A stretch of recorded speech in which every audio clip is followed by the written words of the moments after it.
YouTube. It's your girl Monique Nicole, and I am back with another video. Before we get started, honey, if you are new to my channel, please go ahead and click that subscribe button down below. And while you are there, click the thumbs up button for this video. Okay, like and subscribe and help support your girl. So tonight, I have my girl with me, Nita The Diva. Hey, Nita. How you doing? I missed you, girl. I know I miss everyone. I I miss miss you and everybody in the community. Y'all, we've been on our little vacations and I'm trying to get back to reality. So I apologize for my absence. I'm hoping a few people get in. I had a comment. Hey, Montana Max.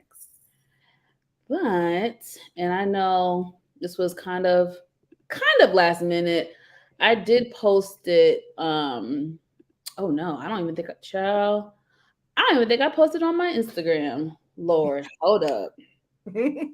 Let me do that right now. I don't know where everybody at because I know you posted it on your community wall. Yes, ma'am. Zing. All right, y'all. One moment, please. Right. Just come on in, say hello. Make sure you can hear and see as well. So we'll be right with you.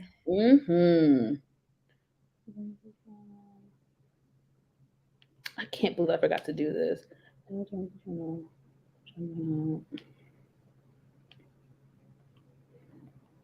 I wish I had some like damn elevator music. Oh no, we do have music. Oh, yeah, I think, but I've never messed around with the sounds too much. Let me see. What's this? I like night riding. That's the one I like. That's what I like.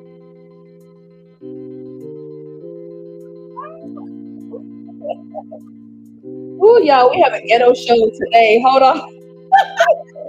I've been on vacation for like, let me turn this down. Hey, Miss Kira. I've been on vacation, y'all, and I come up here starting off the shit ghetto. Ghetto. Oh wait, girl, some people don't even start their lives for like 5 or 10 minutes. Sometimes. Oh my god! Trying to wait for people to come in, so you don't have to keep on repeating yourself or something like that. I was gonna wait a few minutes to have more of y'all come on in. I don't have no makeup on today, y'all, so y'all just gonna have to. Oh, girl, bye. You look cute, though.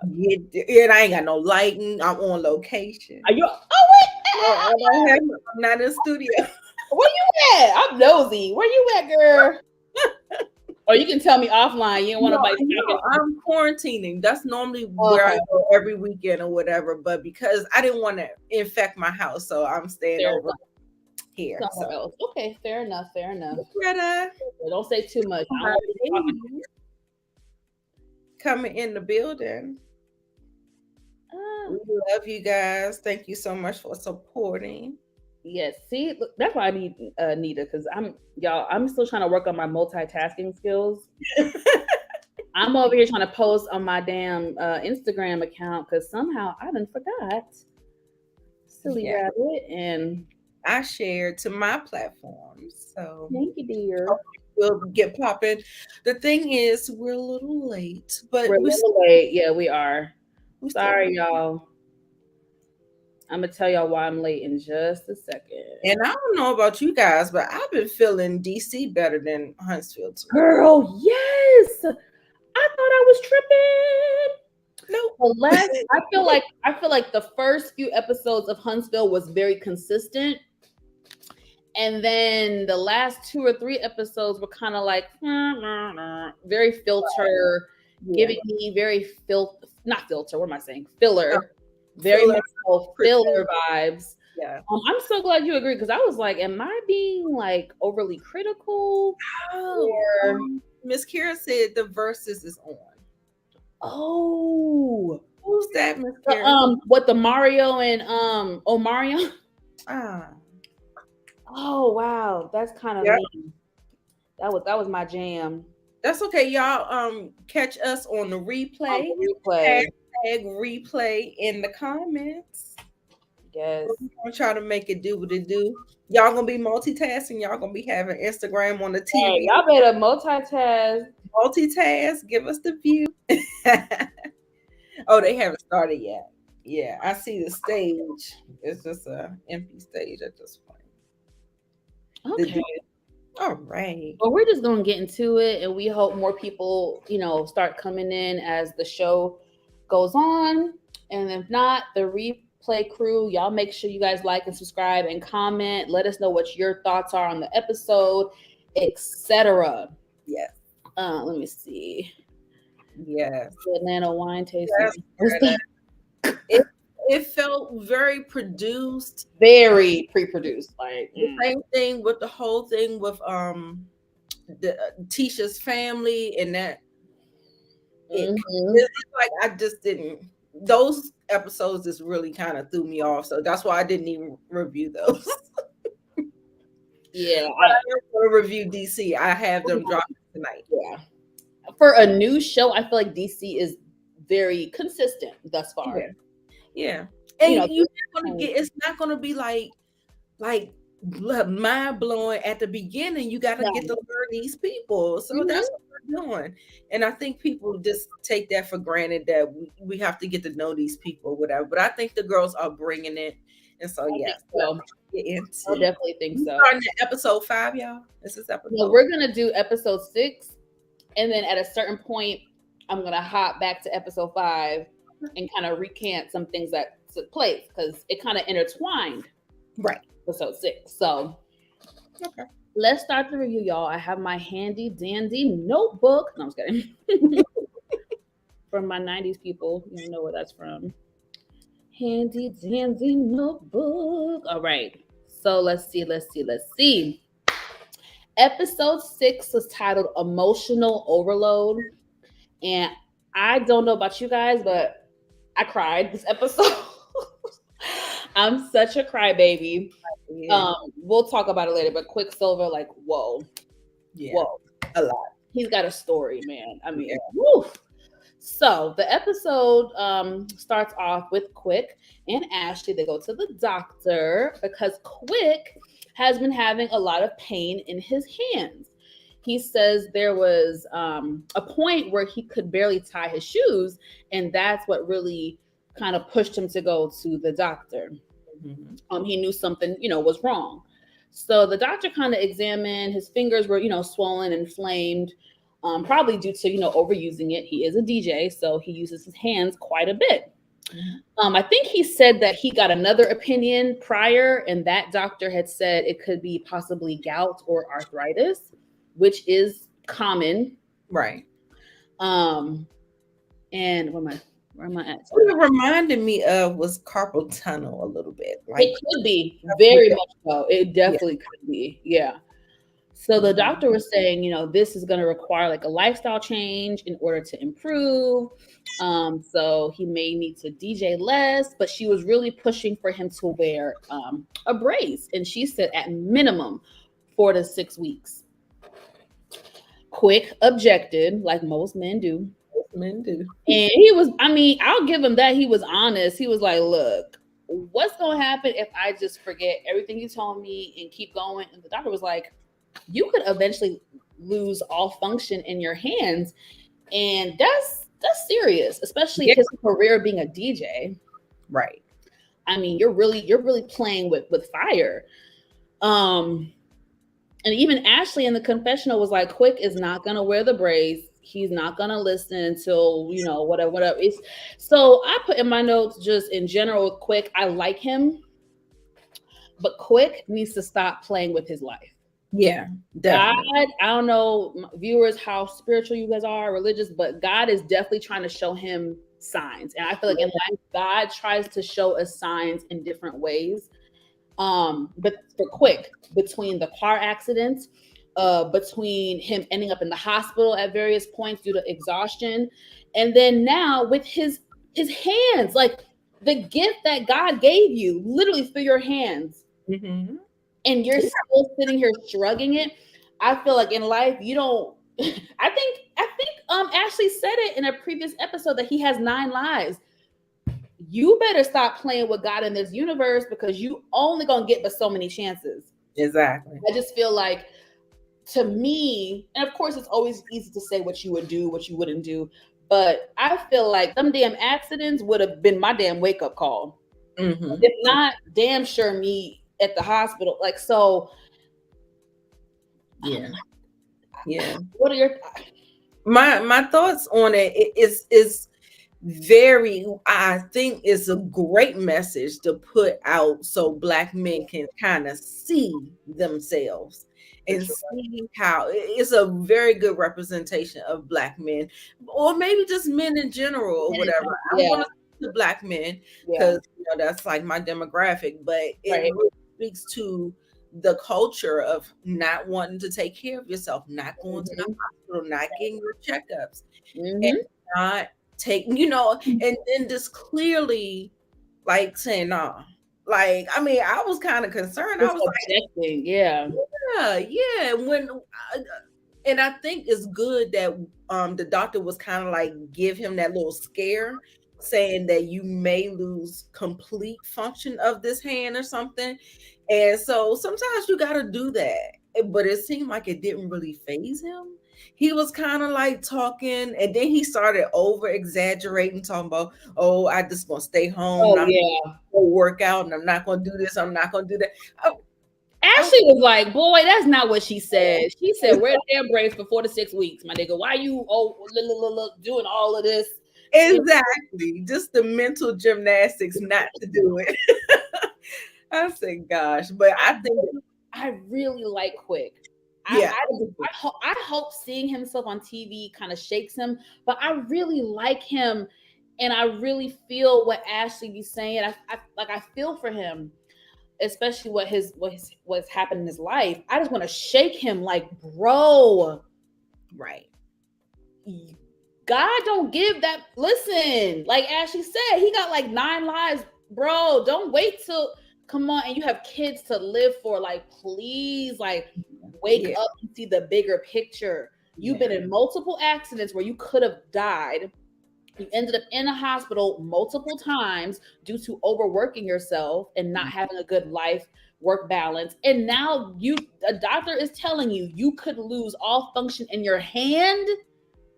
And he just knowing what your career is, and you just kind of like, okay, yeah, boy. Okay, well, if you want tomorrow's not guaranteed to any of us. He reminds me. Go ahead. I'm sorry. He reminds me of one of those people. You know how people's like, I'm a work now and and vacation later or something like that. Like one of those like workaholics that will just like, this is the time for me to work. So when I sit down, I guess I'll just sit down. So yeah, I just think that he is really playing with fire. Then she also said that he uses this overworking as a coping mechanism not to face real life in the situations and stuff like that. Oh, that coach, right? The coach. Yeah. And I love that. Yeah, I was like, you know what? That does make a lot of sense. But even still, it's still so uneven because he's missing out on his children. His children is not going to stay that age that long. You know what I'm saying? Like, you really, really have to, because especially these girls, these kids are like, bye for father, bye for mother. They don't even care about their parents no more. I be listening to people. I be like, this guy, y'all don't be loving y'all parents like that. They be like chucking up the deuces and be like, all right, you see Jason talk about, I'm trying to move on. I'm trying to get out of here. I'm not mad at Jason, because if I had what's his face as a father, I'd be ready to dip the F out that house. We'll get to him later. But Greta brought up a good point. Quick's parents died early. He can't play around his death, and you would think it's so interesting how psychology works. Because for one person, their brain would be like, well, let me do everything in my power to not end up dead young because I got kids to live. But then his psyche is like, the opposite. So it's really crazy how life is, how psychology works, and how just each of us process things differently and react. It's really interesting because again, you logically you would think he would be the one to be okay. No, I'll do whatever I can because I don't want my kids to have a dead parent young. I hope it changes. One thing about reality TV, sometimes when you see yourself on TV, it does help people change. So I hope and pray for his sake and for his kids' sake that he does, have a wake up call that's not going to end up detrimental to him. Hope this helps him. But let's move on because I feel like I went in on that, but I felt really passionate about it. Yeah, definitely. So the next scene, Arena and her daughter Brittany go out for drinks. And she basically tells her daughter about the property she and Jamie have in DC. Now, help me, is that like a rental property that they have and they're trying to do construction for it to maybe lease it? Or because I thought it was maybe a foreclosure that they picked up and they're trying to put it and do like a fixer up. Right. So that's what I gathered. And where was I at? But they're just waiting too long. They're like dragging their feet and all that stuff. They just need to get a crew in there and all that stuff. But Jamie is seemingly like popping off at Arena about the stuff, right? About the process. And so right. The daughter and Arena talk about that, and they basically just both agree that Jamie is the problem. He does not know how to speak to people. It's always his way or the highway. He doesn't listen well. He likes to dictate and tell other people what they should and should not do or what they're doing wrong, versus just taking the time to hear them out, talk to them, be patient, etc. Like, I like how in episode 5, the daughter was trying to talk to the dad to be like, hey, with, I forget his name now. Jason. But Jason, you didn't really listen to him. You kind of dismissed him. And, Jamie, we're going to get to him later. But that, I don't know. I mean, he's that much. Everybody has a character flaw, but damn, toxic. He's very toxic. Extremely toxic. Very toxic. And we'll talk about that later because what he pulled in the episode later was so cringy. And I'm so cringy. I'm so glad the coach checked him. But we'll get there, y'all. We'll get there. Okay, so here we go to some drama.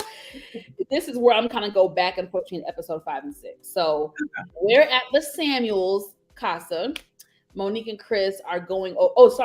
Monique and Chris are going to Ashley and Quick's casa for a casual dinner. And I love how they were like, "Look, we ain't the Samuels, baby. We got something to eat. You lucky you didn't find the diner because plates and shit. Because baby, it's about to be real chill, real casual."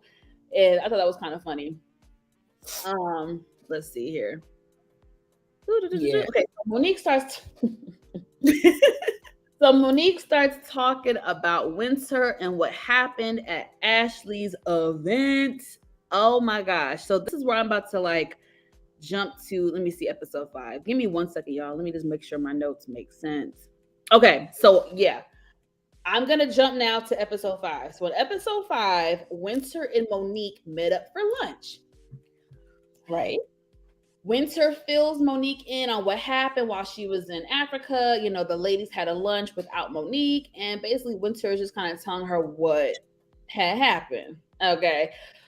So Winter tells Monique that she feels like Arena and Ashley kind of ambushed her. And they were saying how they were sick and tired of hearing about Kevin all the time and him being a scammer, and they want to get to know her better. And what else? There was so much ish that was said. Arena plays both sides, and so hold up, because it's getting all mixed up in my head now. Because between that episode and this episode, I was like, a lot. Monique is the culprit in a lot of it. But go ahead. The thing about it is that sometimes, in hindsight, when you retell a story, in hindsight, I felt like Winter was putting a lot of stank on what went down. Like, this is what you thought in your head, but you didn't say it out loud. And she relayed that information to Yep. Monique, and she didn't tell her what she said really And what she was versus thinking in what her she head. was thinking. Yep. And so Monique ran with that, and I think she was very inappropriate, because I just think that you just don't repeat conversations for some. That's just me. Like, I know we're on a reality show, and a lot of this stuff happens because we're on a reality show. But what I just really think, she should have just went to the girls and just asked their perspective of what happened at this dinner. I don't think that she should have went back with all of this stuff, because she already knows that there's some tension between the girls. So she was absolutely wrong. She put a lot of stake on it. Winner, you should have been clear of what you said and what you didn't say, because at the end of the day, we all want to see it, and we're all going to see you at the reunion. So be ready. Okay. That was a word, honey. I'm trying to, oh my God, my notes. But yeah, I second that. I feel like when it got to Ashley's event, I feel like what Monique should have done was, because she knew that Winter was coming, she should have waited till Winter got there and then addressed it all together. Like, why are you being met? It comes off this picture. It comes off like you're being very, very freaking messy. Yeah. And even the men have been her intention, it just wasn't a great look. Right. So things popped off at Ashley's event. You know, she was promoting her new podcast or whatever. And Monique repeats everything damn near that Winter said. Monique brings up the fact that Winter was saying there are rumors about Quick. Woo! Ashley got instantly offended, which I understand. Right. And I said the same thing you said. Basically, some of the things that Winter said to Monique made it seem like she actually said it out loud to the ladies, but in reality, she was just thinking in her head. I said, I don't know. I'm confused. Yo, I literally wrote in my notes, I don't know. I'm confused. I felt like Monique actually said what Winter said. And I mean, at the end of the day, I feel like there's to blame on both. Winter, I don't think she told the story. She said, you need some better storytelling skills. Yeah. She called her on that, and then she was like, well, you need better like coof tact or something, like maybe you shouldn't have said that. Stop being messy. You know what I'm saying? So she called her on that too. It was just, oh God. It was. I agree with Ashley. You know, and I always say that I feel like Ashley is a bit of a mean girl. I like her, but I see it. Yeah. I thought that she came off a little strong in the first episode or so, but I think that as time has gone along, I think that we're just in a different place now. So I feel like we're having these conversations, and she's being very assertive, forthright, and she don't mince words or whatever. I think she said a couple of things that was a little offensive, calling her a failure or all this stuff, like all of that. But I am team Ashley on this, because I felt like I ain't see no problems, because Ashley apologized at that luncheon too. I don't even think she didn't even tell Monique that. I was just like, you left that out, but that was you did at the luncheon. And I was just like, yeah, Winter was putting a lot of stank on it and calling him DJ Fun Size Girl.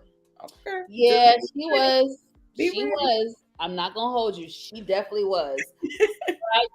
I don't know. I just feel like when I evaluate everything thus far, I just feel like, when someone's like committed to not liking you, or committed to I think Ashley from episode 1 is just committed to not liking Winter. Right. So it just feels extra. Like, even when I feel like she did get very, very, very aggressive and damn near almost physical. I was like, because God is still working on me. And trust me, I'm not some fighter. I don't fight. Right. But and if someone's bucking up at me the way Ashley was bucking up at Winter, oh baby, ain't no class. I would have been like, bitch, you try to like what you try to do? Like because her aura was very like nuck if you buck. Like I feel like Ashley was ready to throw down. I don't know. I just feel like Yeah. she was there. She has a right to defend her marriage if she feels like someone is coming for it. But I just feel like, again, she's committed to not liking Winter, so it doesn't take much for her to be like on Winter. So it's kind of, I feel her in certain aspects, but I'm also just like, it's always going to be unfair in my eyes because the way it's just, when it comes to Winter. And it's kind of like, it's weird to me because why do you have all this energy for someone who you've said yourself you've known for a few weeks? So why do you have all this animosity? You would think they have like 10-year-long beef the way they be going at it. Like, it's just kind of weird to me. So, because people can just have an intuition about, who they gonna mesh with, who they not gonna mesh with. And I mean, it looked like it proved to be true to me. So I was like, yeah, I just feel like Ashley, I like her. I do like her. I think she's great for the show. There's things I really do like about her. But I'm sorry. I feel like she's very aggressive and very abrasive when it comes to Winter. And if we look back, I feel like shit, Winter should have been bucked on you because you were mad, shady, and low-key disrespectful to her from the first episode. Like, this woman is telling you something vulnerable and you judging because, again, I don't know you. I would never come at someone that I don't know like that. I might say, "Ooh, girl, no, you should have been asking them questions. Now you shouldn't. Nah, girl, you should have went to that man's place to see where he's at." That's how I would. I know everybody's not me, but the way she came at Winter, that's how you come at a family member. That's how you come at like a good close friend. You don't come at no stranger the way she was coming hard. Because, bitch, if Winter wanted to buck back, I would have been okay with it because I felt like Ashley kind of overstepped her boundaries. You said you barely know this girl. But she said it herself. She's saying, people think I'm a mean girl or I'm not everybody's cup of tea. You're damn right. You're not, because I feel like she's cool, but I would hate to be on the receiving end of Ashley because she gives me 0 to 100. She gives me very abrasive and below the belt. And it's hard to reason with someone who is not reasonable.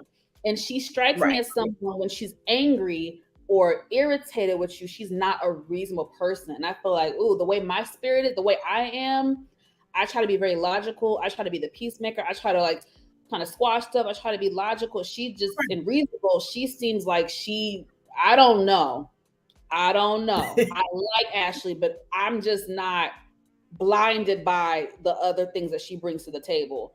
And I just feel like Winter, at this point, I feel like she just has it out for Winter. Winter could blink wrong, and Ashley gonna say something. I just feel like it's gotten to that point very quick. Versus other reality shows, it takes longer to build that animosity. But it just seems like episode 1, boom, it's right. That's what I said. She told us her hand in episode 1 when she was saying that she feels like Winter is a girl that would be like looking down her nose at people that want to dance and stuff. Like, she had already had a preconceived notion about Winter. So we already know your hand. And just like you said, she's committed to not liking her. And so when she said at that dinner, she definitely is giving me Marlo. She's giving Marlo. She with the low blows and just the abrasiveness and it's giving. You gotta come on my channel for Real Housewives of Atlanta. I would love to. I haven't even reviewed. I think I did that one video with you. I'm trying to really get my shit together because this is a good season. It's a good season. Yes, we'll talk offline. I would love to talk about Housewives because there was some shit to discuss on Atlanta. Yes. But let's move on because I went on a whole rant about Ashley. I'm sorry. I just talked your whole head off about Ashley, but I had to get that out. No, you're absolutely right. It's just absolutely right. It's something about Winter though. Like, for some reason, I still have reservations about her. it's something I can't pinpoint. It does seem like she is here for the SHITS. She's here for it, and I feel like, because she's just so, I don't know, what's the word, like busy or something. Like it's like she like I stirring a don't lot know. of something. She's really, really something in them confessionals, like that whole what you want to say in your head and how she got the confessional to actually say it. You get this, that stuff is going to rub people the wrong way too. So I mean, like Quick said he thinks she's like a tick for tack type person, and like But this she is my thing though too.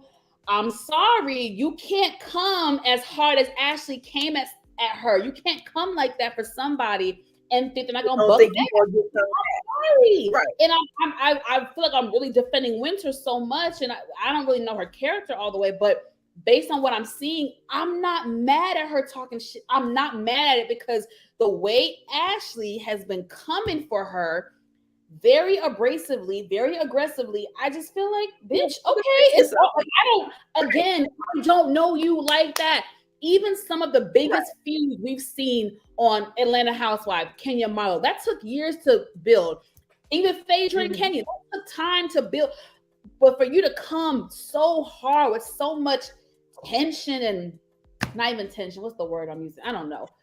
It's off to me, and that's why I'm kind of defending Winter, because it's like, girl, you're basing it off of nothing, and you already have all this animosity and just you.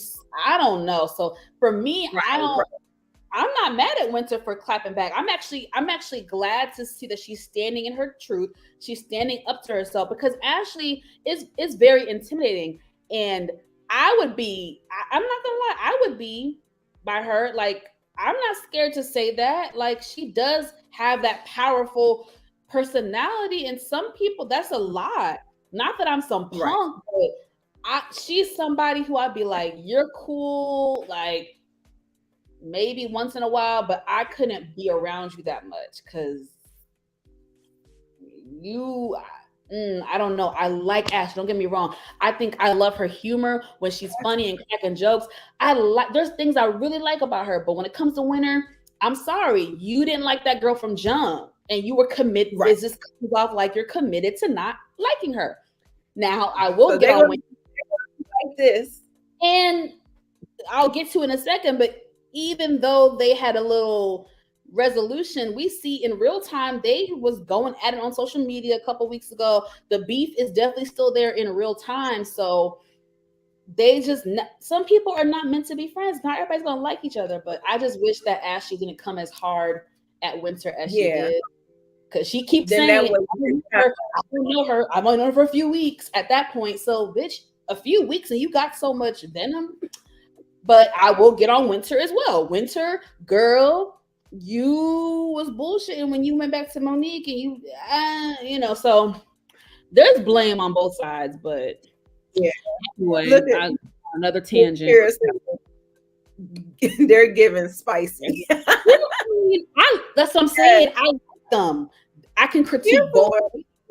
They're good TV. And I'm sorry. I like anybody who stands up to a bully or a mean girl. I'm always going to root for the underdog. That's just me. I've been bullied. I've dealt with a lot of stuff with women, mean girls, friends, people I thought were my friends. So maybe that's my own trigger. My own shit's coming out and I'm projecting, but I'm always going to root for the underdog. If I feel like someone's being bullied or kind of like picked on, I'm going to root for them, especially if they stand up for themselves. Because it's very easy to conform and be like, whatever, I'm going to keep the peace and throw in the towel. But Winter's like, no, I'm going to defend myself. And I respect that. I respect that. So, and I like Ashley, but Ashley, you can't boss everybody around, baby. One day you're going to meet your match. Because she's a firecracker. Ashley's a firecracker. What she ended up doing was setting the tone. So, just like you said, because she came so hard, now we're kind of like, she's in defense mode. And so now it's just like, it's just like an all-out type, like, may the best person win, because I don't know. Yeah, I feel you though. Definitely. I'm sorry. Maybe I'm projecting, but I know what it feels like. And like I said, Ashley's a firecracker. I could see a lot of people just kind of like being like, okay, Ashley, no problem, no beef, because they know she gonna bring the smoke. But it takes courage to stand up to someone like that with that type of personality. Very Right. abrasive, just no apologies, just that's not an easy personality to deal with. Once. But enough about, again, another tangent. I've already done two tangents, two rants already. Lord, y'all forgive me. Let me see. So yeah, I basically with episode 5 what I saying I will think say, oh, go ahead. okay, yeah, I was about to say you didn't talk about Monique. We started talking about them, Yeah. but the dinner. So which one? No, the dinner when the Samuels went over to the Silvers. And basically Monique was just trying to like defend her Oh yeah, I have it. messiness. I'm about to go. Okay. Even though my notes are a little bit. So basically, what I was saying, I think Monique messed up when she spoke to Arena and Ashley. I think she should have waited until Winter got to the event. Sorry, I'm sounding like Tisha from Huntsville. Event. And so they could have had a conversation all together. I feel like Monique added fuel to the fire. Right. So now and then she tried to backpedaling at the dinner like she ain't do nothing. She did. She said, I may have made this worse. So I give her credit for owning up that, oh, I think I made this. Yeah, but bitch, ain't no think you did make it worse. ain't no, I think you did. So back to episode 6, y'all. Sorry for the confusion, but I definitely feel like those things were intertwined. So I had to bring up, episode 5 for clarity. So episode 6. So back to the dinner at Quicksilver and Ashley's house. The producers had me cracking up because Monique, they made it seem like Monique was rambling, which she probably was, rambling and talking about the situation with Winter and what Winter said and this, that, and third. And the producers really had me laughing because they was just like, and they sitting there like this. Talking, right. And it was like, who was drinking the wine, like, oh, this bitch gonna shut up. Like, that would be so shady because you know how Monique is. Monique is very type A, talkative, can't stop talking. I was like,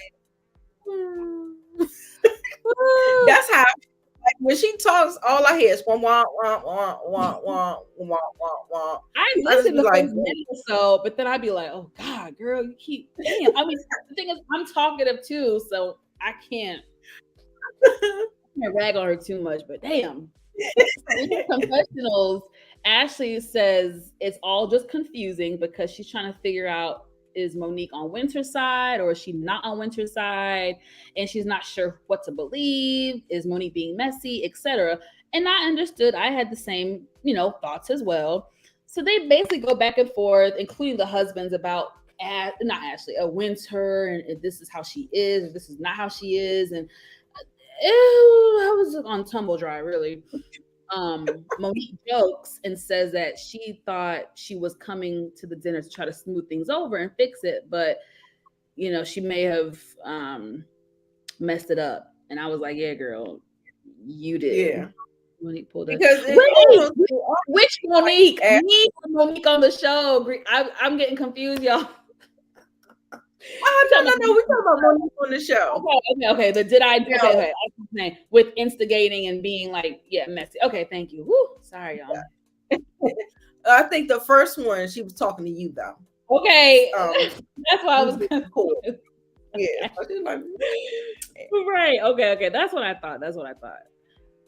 Yeah. Okay. Did I do that? Did you want to say anything else about that dinner at Did you want to say anything else about the dinner at Silva? And I felt like Ashley called it. Like she was in the confession. She was like this, and Monique is just talking about, did I do that? It's like this. Yes. God, I just felt like she called it, and I felt like they handled it well because, like she said, I think Ashley ended up saying that Monique is Winter's friend, and so she's not going to divulge. She already saw what Monique did.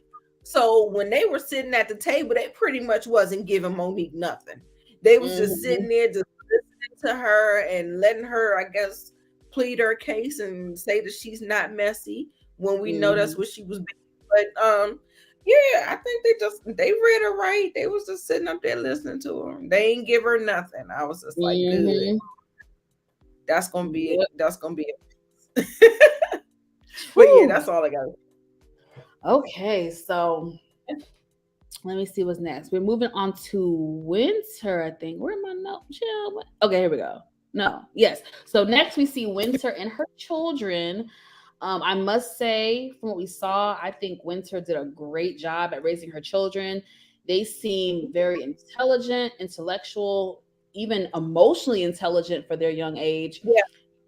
They politely checked their mother and were like, Mama, you done rushed into that relationship and this guy was love bombing you and doing all of this. And so I felt like, okay, kiddos, like, I think her kids are teenagers, right? So I was like, 19 and 20. Okay. Yeah. So still relatively young to be that emotionally aware, to be able to see like, yo, this, yeah. So I like that. That shows me, she did a good job at raising them. So I have to give her that credit, especially with all that she's been through with her exes. Ooh, that's not easy. And being a mom to that many kids, I think about three or four.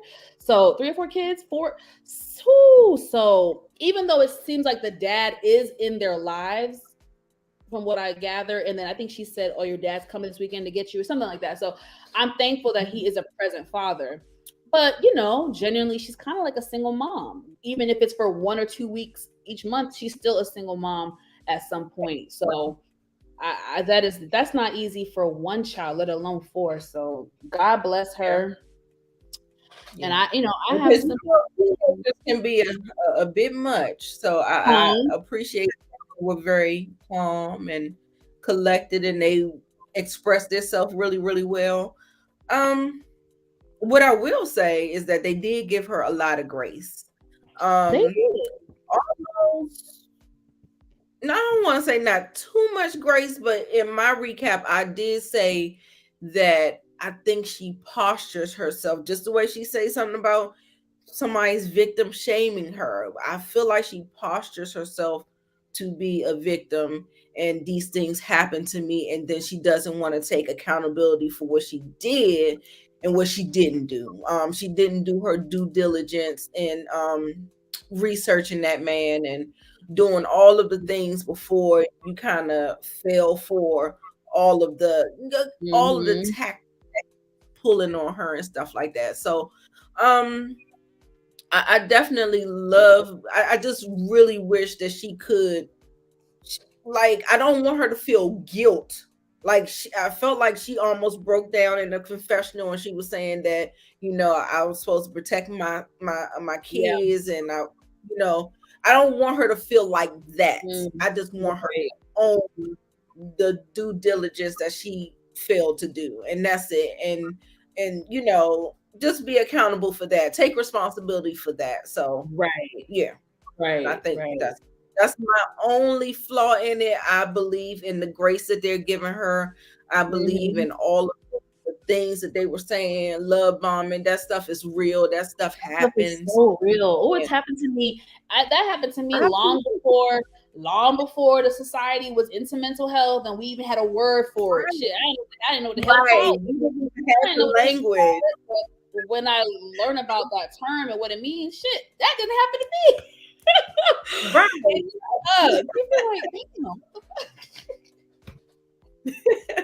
It was, wait, hold up. When it happened to me, girl, it was all a lie. It was all a damn lie. Woo! He done tricked me. He done tricked me. No, but let me just real quick, because we're being vulnerable. Like, I feel like the worst type of guy, aside from a man who does not take care of his kids or whatever, besides that, the worst type of guy to me is the guy who tries to pretend like he's boyfriend material and husband material. Oh, I want to commit to you. I want to be with you. You're this. You're amazing. You're this. I'm ready to settle down. That type of guy, but really is not, and is really a cheater, and really is full of crap, or still has emotional issues and is just indecisive. And 1 minute he want to be in love, 1 minute he want to be. Those to me are the worst type of men out there. I would rather be the guy who was a player, is a player, and is keeping it a buck with me, because at least I know what I'm gonna get myself into or not get myself into. But when you sit there and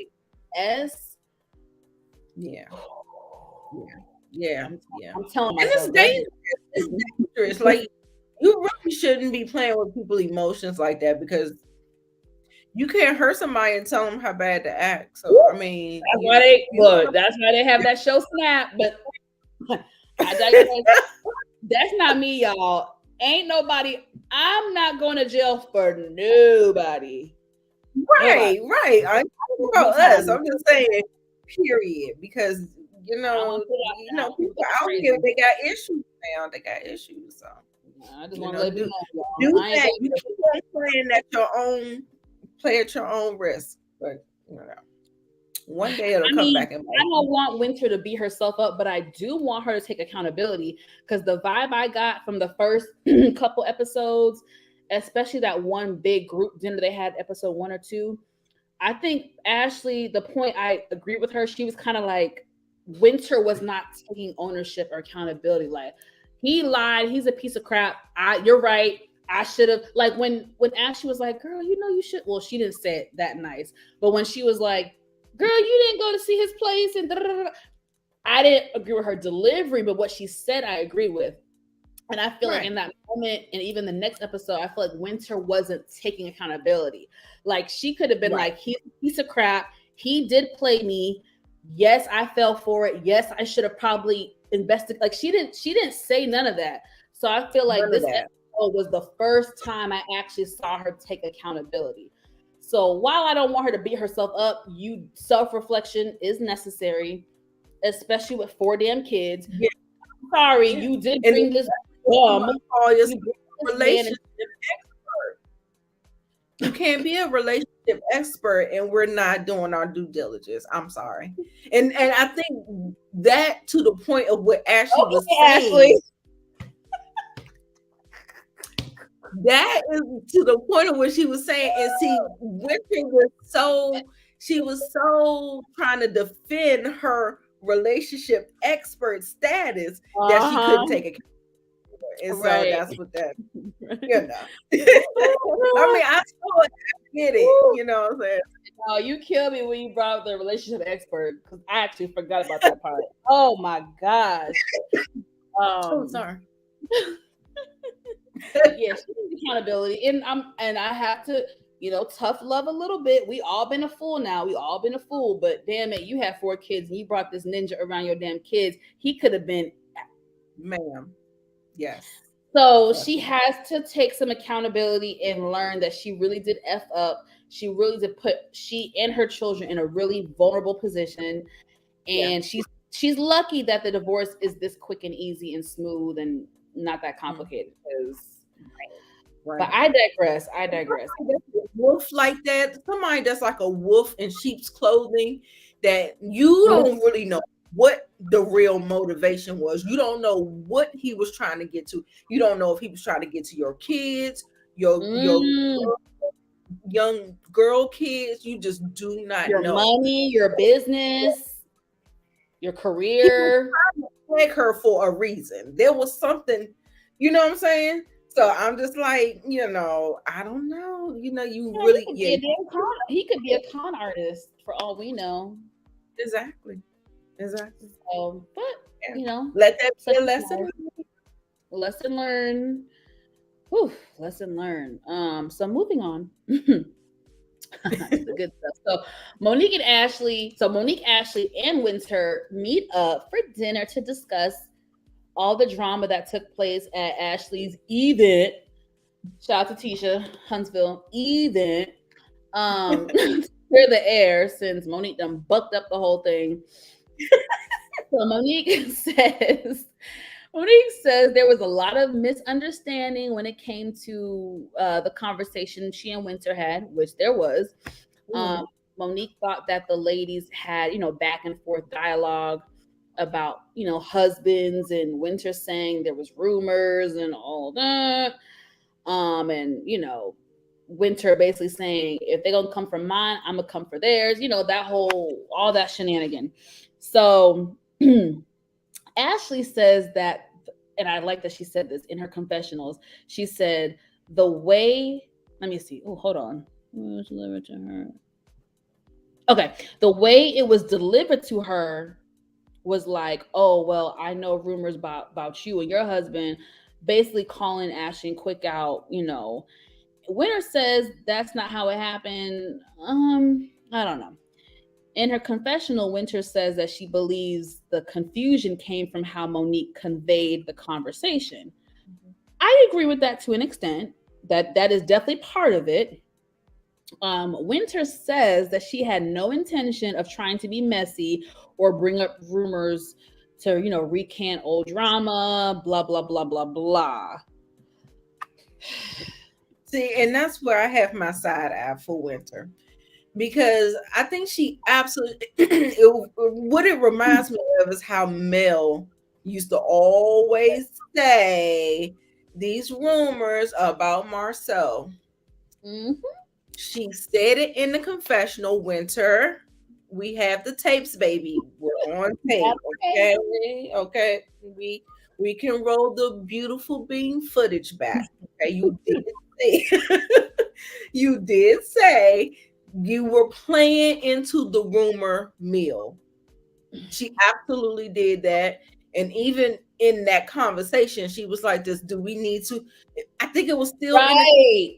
do we need to talk about the rumors? Do we need to bring out your truth? Or she was saying things like that. And I was like, Yeah, with Monique, yeah. Mm-hmm. So see, that's why I call a little bit of BS with that. I'm like, now, Winter, you was doing it as some get back. Now, I'm not mad at it because, like I said earlier, the way Ashley was coming at her, bitch. Okay, well, we on that. That's what we on then. well, I'm not even mad at her for saying what she said, but I'm mad that she's trying to play with our. Don't play And with my mind. yeah, Don't do that, because bitch, absolutely. I saw your vibe. Your energy was very much so giving. Oh, you want to go there about the husbands? Well, boom. Like, so just admit it was on some get back type thing. Mhm. But she don't And want she to. looks like she's just waiting. She looks like she's just waiting for the tea to spill to drop or whatever, so she can be sitting up looking like, I was like, I Mhm. think winner. I already know the game, so I was just like, Yeah. So I kind of side eye her. Let me see. Monique admits that she made things worse, which I said I'm glad that she admitted. She took some ownership and accountability for that. Ashley says that she now has some ill feelings toward Winter, due to her saying she's heard rumors about Quick. Winter apologizes. Ashley feels like Winter was trying to come after her marriage and throw shade, which she was. In her confessional, Ashley even says that she feels like Monique is trying to protect herself and to not appear as messy. Agree. mm-hmm. The ladies come to some sort of a truce. Like I said before, they will never be friends. And Right. even now in real time, they just popped off on social media a few weeks ago. So in real time, they are beefing. Mm-hmm. Um, I will stand by this. Winter is not innocent, but I do feel like Ashley spearheaded the beef.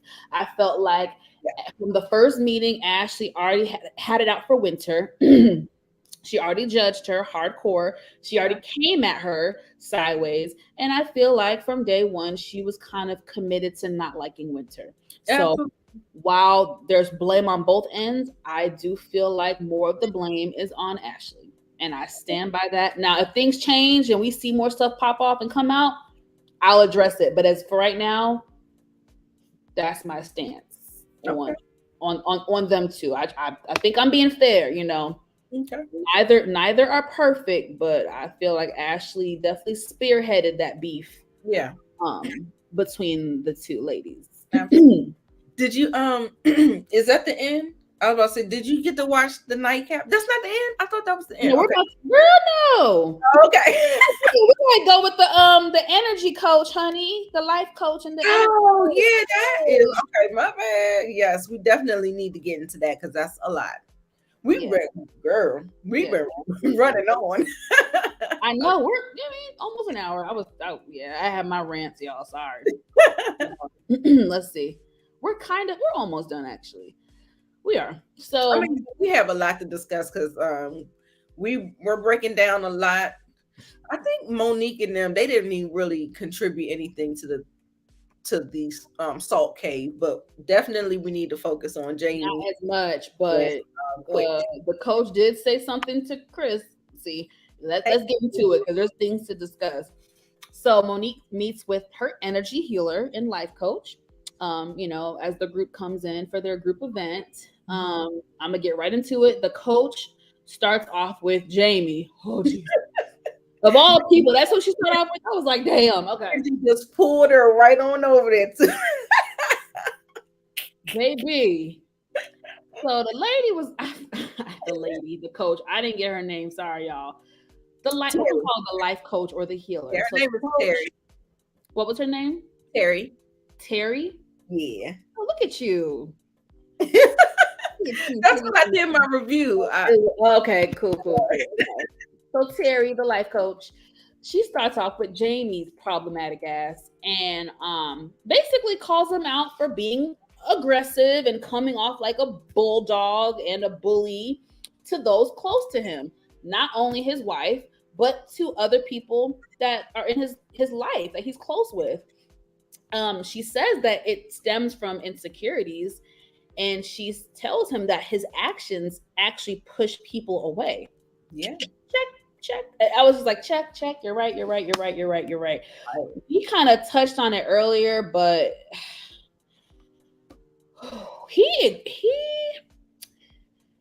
exhausts me quite a bit. And I try not to be as judgmental because I feel like it's human nature. We all have character flaws. We all have a flaw. Now, some are greater than others. Some are more problematic than others. Yeah. And I feel like his is pretty bad. Yeah, it's very glaring. It's very in your face. He has that traditional old school type of thing going on with him. And it can be really, really toxic. That toxic masculinity, Very. cry, don't show your emotions. Yes. It's that whole keep marital issues in your home, put on a good face arena. Don't Major. exactly. And it's just it's a lot, as we see when Terry gets to Arena and she only says like one or two sentences to her and she bursts out into tears. I was just like, let me get to Arena real quick, even though it's not the order because we're talking about the husbands. Let me talk about her. Because I'm sick of this knucklehead. So Arena, okay. So the coach Terry, addresses Arena's need to be perfect at all times and covering up her pain and her hurt.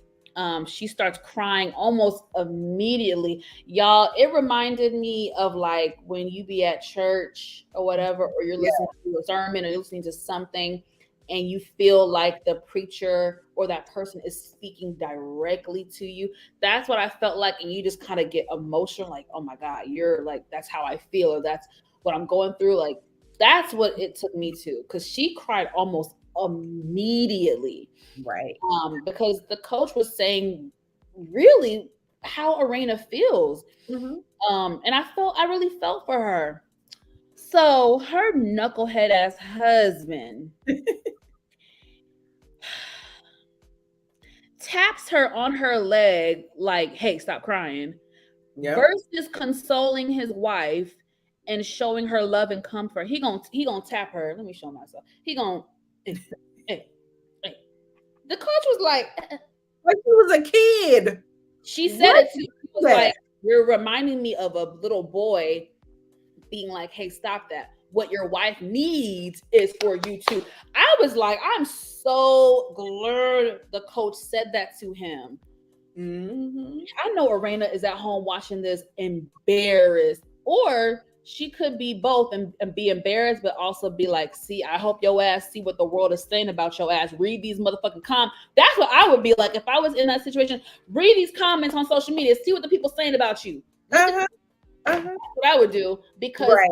he's too dominant and too just his way or no way. He's right, my way or the highway. Really. Ugh. All the things that she said, a bulldog, she was like a pit bull. Like she Mhm. was this girl, like the words was just coming to her. It was like I was like check check. Like, Oh man. oh, poor Arena. He was like, well, I didn't know where it came from. I don't know what she's crying for. First of all, you don't even care if she cries. Nice. Rewind to episode 5. Yep. She was crying, and you can save those tears. Yeah. Oh, you guys, when I saw that, I was like, who the buck is he talking to? You can say, Girl. I was about to say, is he talking to a child? But I feel like that's even disrespectful to a child, even though that's how a lot of us grew up and that's our culture, but it's effed up. Right. A lot of the ways we have raised our children in the Black community has been that's a whole other conversation for another day. I could really go in on that topic, down to even beating our children, but y'all not ready for that conversation and I'm not having it tonight. But anyway, right. I had to catch myself because I was like, who is he talking to? A child? But I was like, no, Monique, even a child doesn't deserve a parent saying, oh, save those tears, save those. That's abusive. Right. If a child is crying, you ask them, why are you crying? Right. Okay. Well, if they did something wrong, then you say, okay, well, please stop crying. You have to understand you did X, Y. It just, there's a way to talk. Right. And he couldn't even do that with a grown adult talking about some save your tears. That's abusive to her. That's actually verbally, and that's verbal and emotional abuse. Very much so. Yeah. Very much so. Yeah. So sometimes verbal and emotional abuse is, I'm not going to say that because I can't speak on that. I know people like to say, oh, verbal and emotional abuse sometimes is just as bad as physical. I'm not going to say that because I think physical abuse, that's the worst thing you can do to like you putting your hands on somebody. That's terrible. So I'm not going to equate it, but I will just say verbal and emotional abuse cuts very deep. And lasts a very long time. A long time. Like snowball effects on everything. So it really affects a lot. It cuts deep. But just like you said, because I didn't really, I know what you're saying. So it's just as damaging. It's very damaging. I don't want to compare it, but just know it cuts deep and it's very damaging. And like you said, it's like a ripple effect. It can bleed over to other things and affect you in ways you okay. Right. And what I've seen on these damn 6 episodes, Jamie is verbally and emotionally abusive to his family. Yeah. And you remember when even when they were in that house in DC, he put his hand up to her and he was like he was going to push her in that hole or something, and he was kicking at her, like, as she was out the door, he was like kicking his foot, and I was just like, wait, what is going on? Very abusive. Here? I really hope he sees him on TV and is like, oh shit.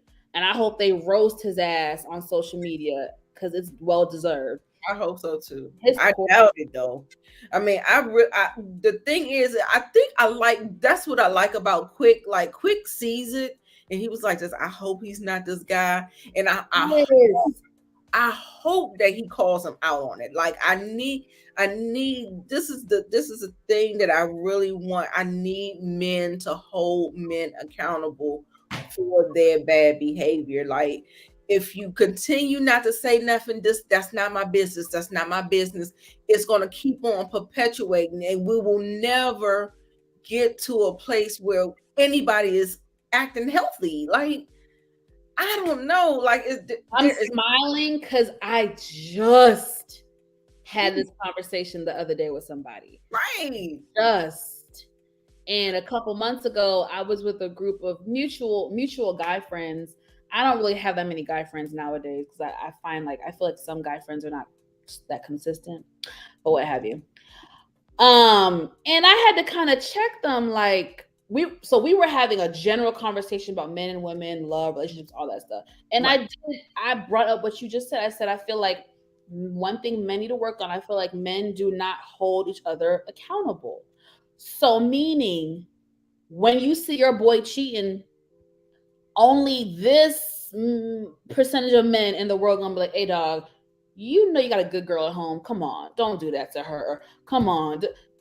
This and where they at? Because I ain't seen them, child. I know men that have okay, you got a friend that's kind of aggressive. You're not gonna call him out. You see he's aggressive a little bit, like, hey dog, ease up. Come. I feel like men just don't want to get involved. It's really weird to me. That's another topic we could talk about on another day, because I want to do a hot topics type of thing. We'll talk offline, but that is something that I think plagues men. I'm not even gonna say Black community because I feel like it's a man thing. I agree. It's a man thing. It's not even Black, white, Asian. I feel like every men in general do not hold each other accountable. Look, okay, yes, Greta.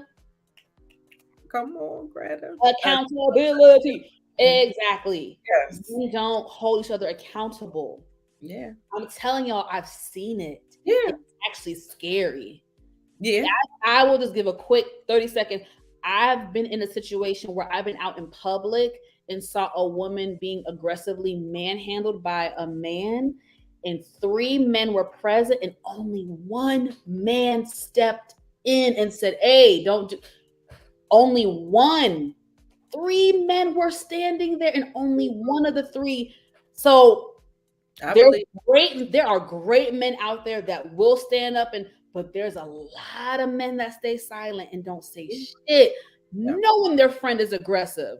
Right. Knowing their friend is probably beating up on their girl. Mm-hmm. Yeah.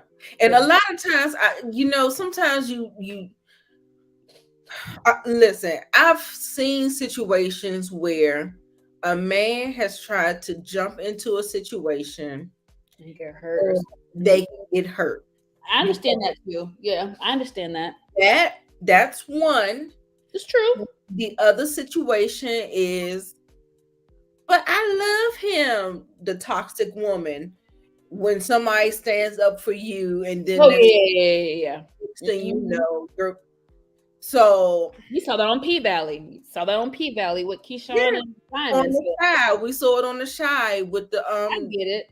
The abusive couple, but at the same time, it just has to stop. Like, we have to try to do better. Like, as a community, just holding. Like, that's why I always find it weird that men always want to tell women how to act when they have their own community of men that they can be talking to. Y'all need to, and y'all don't talk. Y'all focus on y'all. Y'all stay there. Let the women handle the women. But we got to handle y'all because y'all don't have a community. Right. God bless the 5% of y'all that do, but y'all don't be. Come on, and even y'all's community is like. Again, the accountability factor has to be there. So I do want to see that, but that's another conversation. We can go on a whole tangent. But I will give it to Quick because when they had that boxing scene a couple episodes ago, he kind of did, in a respectful way, he did kind of say to Jamie, like, and to Jason, like, want to make sure it's something that you're passionate. He didn't call him out. He did it in a very subtle way. And I can appreciate that. Right. And he said it in his confessionals, knowing he knew that Jamie wouldn't see it. So I appreciate him saying that. That's more than what a lot of other men would have done. So Right. I have to give it up to Quick for Yeah. speaking up about that, what he observed. So yeah, I'm done talking about Jamie's agate. I don't. He's my worst. You know how Huntsville we got our worst husband, even though they all trying to act up. But DC Jamie is like the worst husband to me. I Yeah, definitely. cannot stand him. He's starting to tick me off the way Marcel used to tick me. Well, used to still, but Because you notice if you watch his social media, because no, I don't. he's very active on social media, Mhm. TikTok and the reels and stuff like that. Oh, I And gotta check it out. Okay, yeah, and he doubles down. He doubles down. He doubles down in his behavior, and basically like talking. reflecting on the show. People will talk, but we know what it is, and I'm like, yeah, we know what Ooh. it is too. That's how you stay married 26 to 30 years, because Irena is hurt and she takes it on the chin and Yep. does not say anything just for the Yep. appearance of saying that I'm married. That's how you stay married for a long time. But she's not happy. Clearly, she's saying the Terry said that she was hurt and she's hurt a lot. And she broke down crying. So of course, like, yeah, like, and that's the same. They giving me the same thing like the Marcel and Tisha. I've been married all these years, 16 years. You can't tell me nothing. Yep. But look at what you got, girl. You look like you want to cry half the time we look at you on the screen. Girl, no. I'm sorry. I mean, like I'm saying, women be in the business of faking the funk just to say that they have a husband, but are you happy though? I feel really bad for Irena. And at least with her, she's not loud like Tisha. She don't put it in everybody's face like, oh, my marriage is good. My marriage, she don't do that. She kind of is, and I feel bad because her personality, I think, is easy to take advantage of. Yeah. Kind of would rather, she's more timid in certain aspects. Go along to get along. Go along to get along. And y'all, that's a miserable life. It's gonna erupt. It's like a volcano. It's gonna eventually erupt. Yeah. So I'm rooting for her because I definitely like her. I see and I feel her pain. So I'm really rooting for her. Yeah. Whew, child. So moving on. Who's next? Let's see. Okay, 1 second, y'all. Okay, so I think he goes. Yep, he goes to Quicksilver.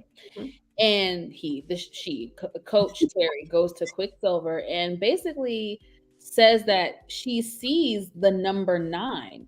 Like, she keeps seeing the number 9. What does it mean? And he was like, as soon as she said that, he was blown away.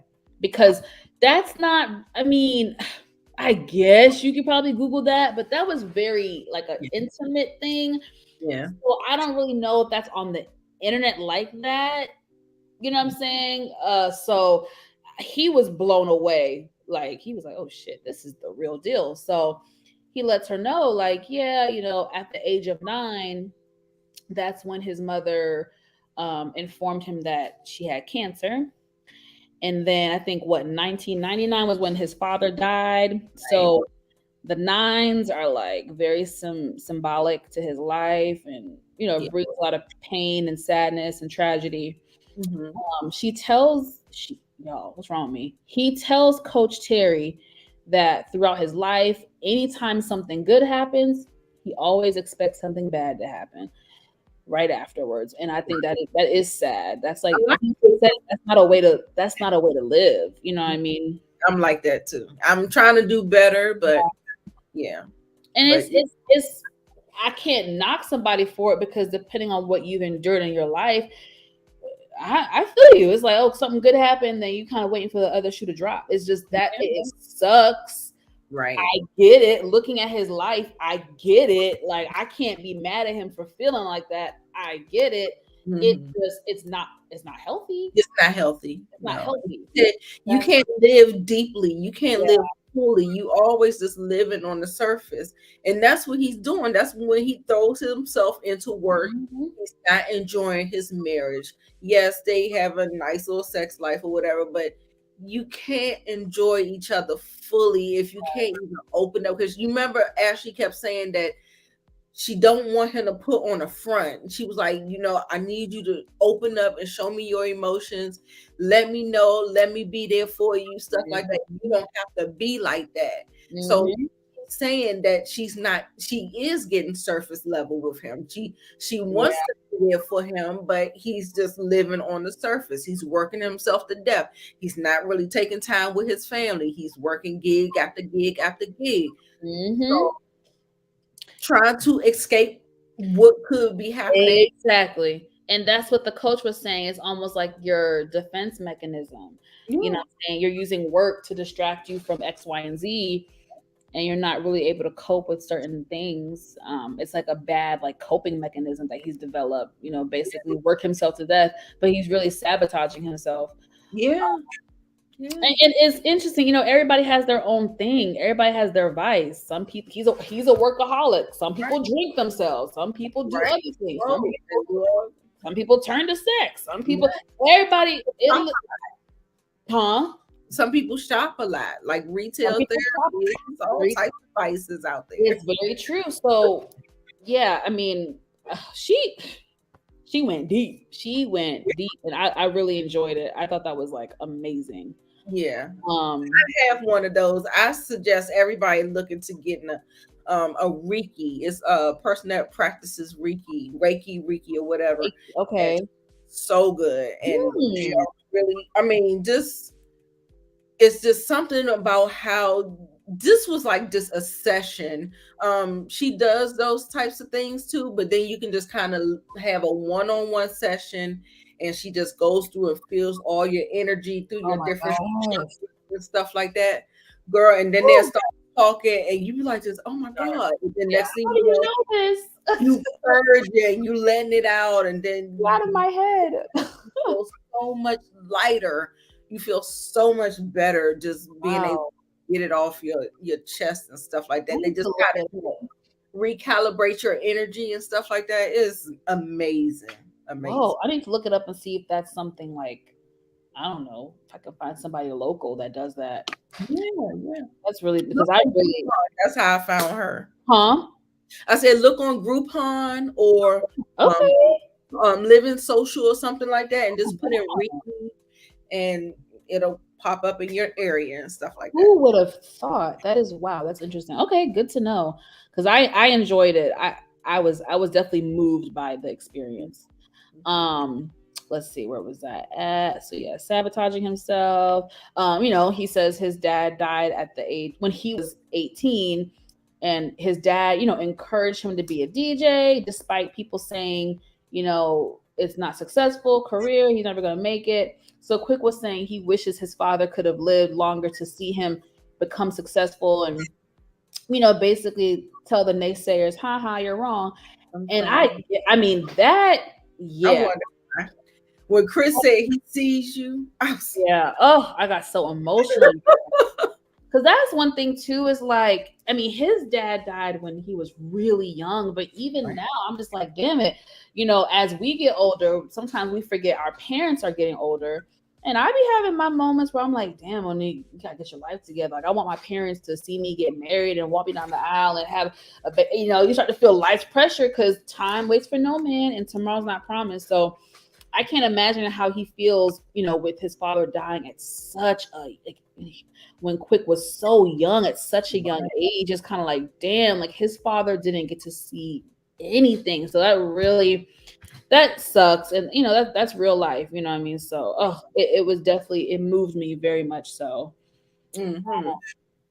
So now Chris Samuels and Monique. So the coach went over to him and was like, Chris, don't live through Monique.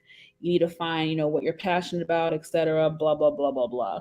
So then when they got into the confessional, right? Monique and Chris, he basically gave his opinion on what he thought the coach meant. And I felt like, okay, sure, maybe she wasn't focusing on just career, but career could have been part of it. Yeah. She said what you're passionate about, what you're calling, that could have been career. But I don't like how Monique kind of, and maybe she didn't mean to, but she kind of chumped him and was like, well, when coach is speaking, she's not speaking literal, she's not speaking career. When she meant on a more spiritual. I was like, bitch, y'all saying the same thing. Like, y'all saying the same thing, Monique. Y'all saying the same thing. Let him receive it how he received it. Let him receive it in a way that makes sense to him and that he can connect the dots. Yeah. You gotta be the one with your fucking notebook Red cooler. But man, go on now. I like you, Monique, but damn it, you started bothering me a little bit. And we all have quirks. I have my quirks. I am not perfect. Some people might think I have my quirks, but damn, that's one of Monique's quirks. And I don't even know how to fully articulate it. Really bad. I don't even know how to fully articulate it. Is it as simple as she overtalks people? It's got to be more to that. I don't think it's just that. Is it that? I don't know. It feels like she wants to control how he thinks. Like I don't know. It's definitely I don't know. I don't want to say that. Put that on her. But I don't know. Say it again. Is she too dominant? I don't know. Yeah, I call it type A. It's just like one of those people that's like highly wired and just like, I don't know. Yeah. It's, oh my god. Can be controlling sometimes and has to kind of be the one to manage this and do. I don't know. Yeah. Well, y'all quiet in the chat. What y'all think? What y'all think? I don't like it. Thank you, Kira. Just like how Terry kind of corrected. Well, she wasn't in the confessional to kind of correct her, but I don't know. I wish she would have. Yeah, but anyway, yeah. I mean, if they're in therapy, I feel like somebody should have already identified this flaw in her communication style and something. I don't know. I can't even articulate it myself, but I feel like sometimes you want to tell everybody's journey is not the same. Everybody's not on. Yes, you want to be in alignment with your partner, but at some point you have to kind of exercise some kind of grace and patience, because I like the way Chris actually explained himself in episode 5 when he picked her up off the ground. He was like this. I know as a man, this is what I know. This is what he was programmed as a man to function. You know what I'm saying? And so he was like, I'm trying to relearn. I'm trying to open up. I'm trying to figure it out. But it's like she's not giving him any time. And then, well, they say 10 years, but he was playing football for some of that time. So okay, now he's settling into a new part of his life. I just really think she really needs to give him just a little bit more time to try to figure things out and not always just try to like. It's her approach and how she communicates. I feel you. I also want to give her a little bit of benefit of the doubt. We could be witnessing her at her like wit's end. Right. So who's to say 2, 3, 4, 5 years ago she hasn't been dropping these breadcrumbs for him and it's the same behavior, and now she's like, damn it, I've been telling you this for this many years. I'm trying to help you, trying to do this, and you still. So we could also be witnessing her at her like breaking point. So I do want to give her that little bit of benefit of the doubt. He said that she's in desperation mode right now, like, she's been saying the same thing over and over and over and over. You may not have patience, because the thing is, I don't give a fuck if it's a husband, your mother, brother, sister, cut. After a while, they're gonna get tired.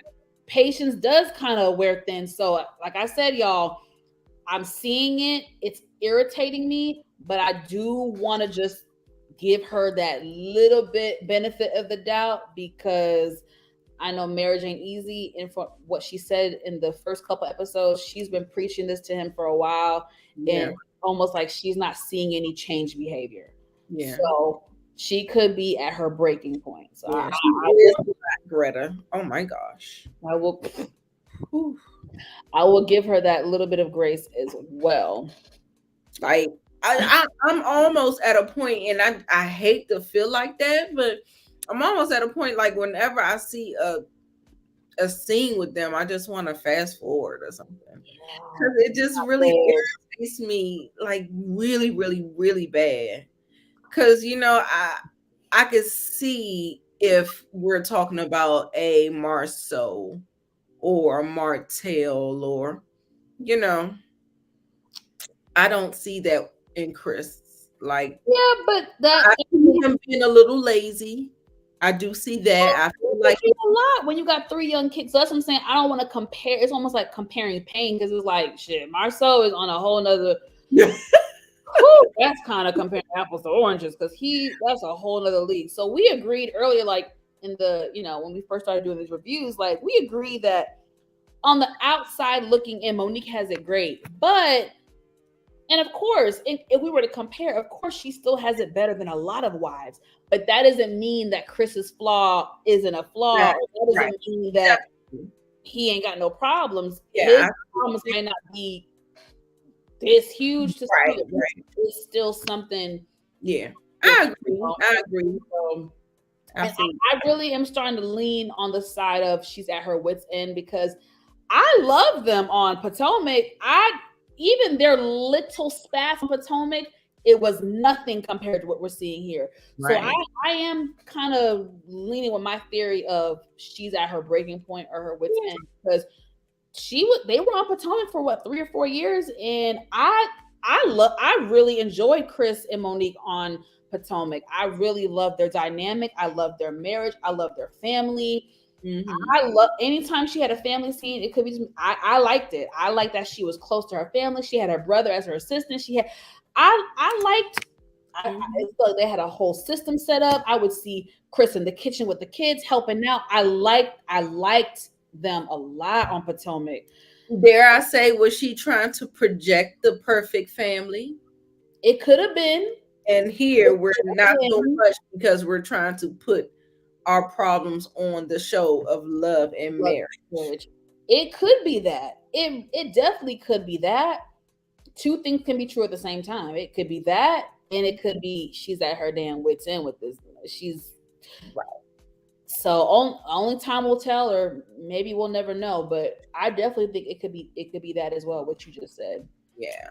But one last, I want to make sure I said this about Irina. She in her confessionals. No, not in the confessional. She said it out loud. She feels like she has to be perfect every time she leaves the house. Yeah. Just straight perfection in every aspect of her life: marriage, work, motherhood, business, etc. She just has to be perfect. Image. So she's got some healing to do. I'm glad she's cracking the surface on that. And I really hope that she, does some type of therapy, hopefully, because I feel very bad for her. Yeah. On to the last scene. Quick and his brothers go to visit their father's gravesite. I definitely cried. They reflected, about their was it their father's?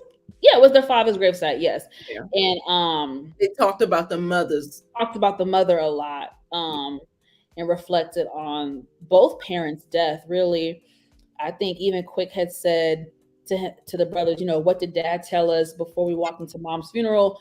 Oh, don't cry. And I'm like, that's that toxic masculinity that has plagued men as a whole. Forget race, forget ethnicity. In every culture, I have friends from different cultures. I have Asian friends. I have friends from the Middle East. I'm telling y'all, it is a man thing. This is one thing that's very universal, no matter what race, what country you're from.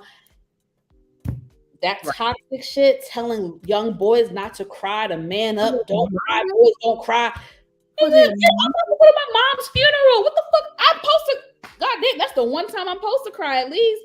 So I'm against that.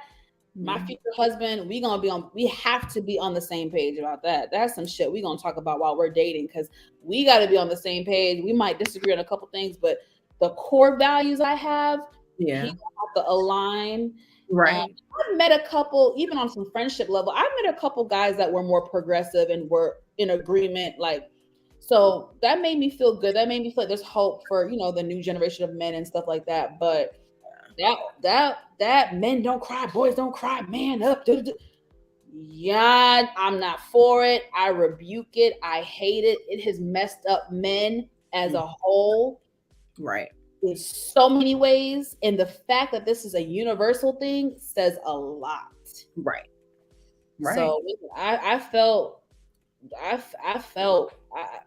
every culture, Hispanic culture, Asian culture, Middle Eastern, I've had friends from all over the place, y'all. I can tell y'all that shit's real. I agree. I felt, for him when he said that, you know what I mean? But I liked how they embraced each other. They hugged, all that stuff, which was cool. Yeah. Quick read that letter. Oh yeah, that's man. So he quick read the letter that his mother wrote him when she, was dying of cancer. Oh my God, I definitely cried. I think he read like 4 words. Right. Broke down. I think when he read the line, like, your mommy is dying, it just broke. I started crying. Right. Because no matter what age, even at our grown ass age, if your parent dies, that's like catastrophic. But can you imagine being 9 years old? Right. Not even really having a good grip on life. You're a baby. You're a child at 9 years old. Yeah. And you have to endure that. I have a lot of sympathy for him and his siblings. Even what the mom said, look out for your older brother because you're a little more mature than him. I'm like, oh, and they laugh, but I'm like he said, that's a lot of pressure for a 9, 10-year-old who don't even know nothing about life. Man, at 9 and 10, he should have been watching cartoons and watching what I just it breaks my heart. It's like he was robbed of a real childhood, right, from 9 and up whatever. But whoo, sometimes, man, people get dealt a really bad hand, and it's just like, damn. Yeah. So yeah, he read the letter, y'all. It was very emotional. He revealed that was the second time he's ever read the letter, either out loud or in general. I can't remember. Yeah, out loud. Out loud. Okay. So he said the first time was with, his wife Ashley, and the second time was on film, on the show at his dad's gravesite. So that, and I get it because that letter is very emotional. It definitely had me in tears. It had him in tears. Yeah, I'm surprised that he actually chose to share it actually on national. I appreciate his vulnerability. Yeah. And I don't know. There's something about Quick that I really like. I really like him. I like him. And even if I listened to him on the radio, and you might have heard me say this in one of my other reviews that he always has like inspirational sayings. So I know that he actually is working on himself in some capacity. He's very, very positive. He has this thing he called the vitamin of the day.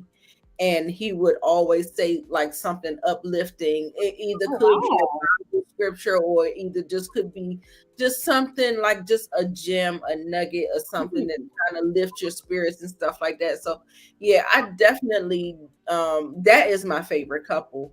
I put the words right out my mouth. That is my favorite couple. This is my favorite couple on the show. They feel very organic. Yes. It feels like they have like a loving relationship, despite the flaws and stuff. Right. It just feels very real to me. Yeah. I mean, shit, Arena and Jamie are real because there's a lot of toxic marriages out there too. But I don't know. Quick, it's a little different. It feels better. They just give me feel good vibes. Yeah. I mean, yeah, like they really, really love each other. Like I can really that love is that connection is still there, which is I think is awesome. I'm like, shit, had I known, I would have said episode 1, y'all need to be the ones giving damn Q&A. Shit.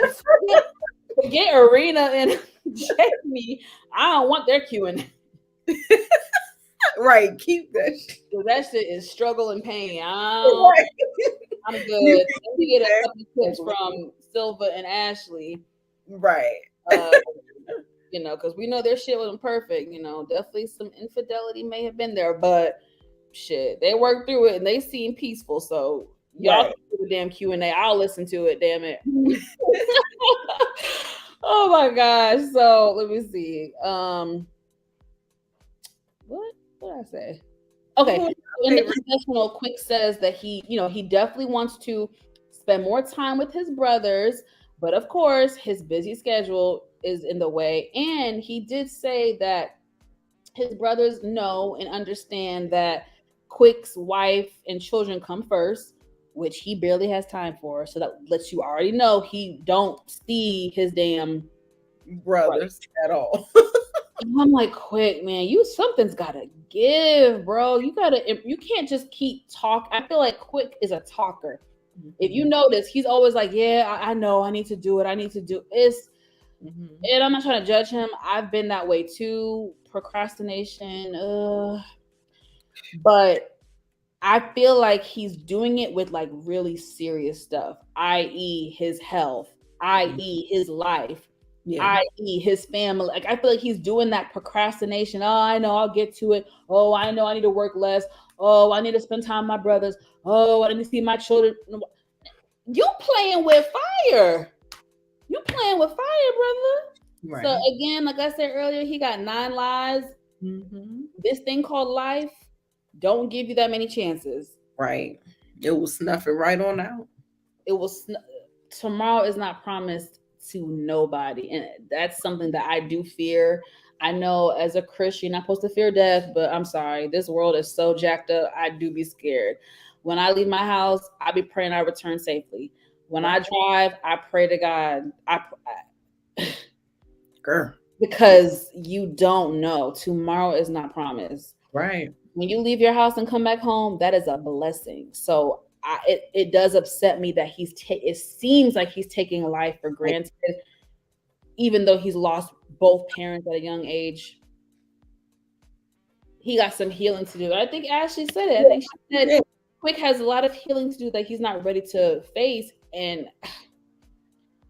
I pray seeing himself on TV speaks to him, because like she said the other episode, she's like, I don't know what I would do if something happened to you. Like I'd be like, nigga, do not make me a single mom and leave my ass with these kids. You better, like, I would be on, not to say she's not on his ass, but I would be, I would guilt. I'm telling you right now, I would guilt trip the shit out of him. I would guilt trip the shit out of him, because I feel like it's at that point where this is severe. Yeah.